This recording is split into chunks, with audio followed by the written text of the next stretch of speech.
رسم دنیا در همین است، آن که آمد رفتنی است.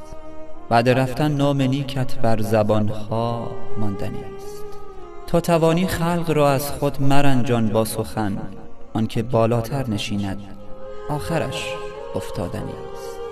عمر و جانت گرچه عمر نوح هم باشد، ولی شیشه عمر گرانم عاقبت بشکستنی است. تکیه بر ایمان خود کن، همراه شیطان مشو، ریسمان دست شیطان ظاهراً پوسیدنی است. ثروتت بند است بر شب، شهرتت با یک تبی، عاقبت ثروت به دست وارثان بسپردنی است. دل مبند بر مال دنیا، مال دنیا بی وفاست. خرقه زر هم بپوشی، سیم و زر نابردنی است. بشنو یک پند از دل خسته این روزگار، رسم دنیا در همین است، پند من بشنفتنی است.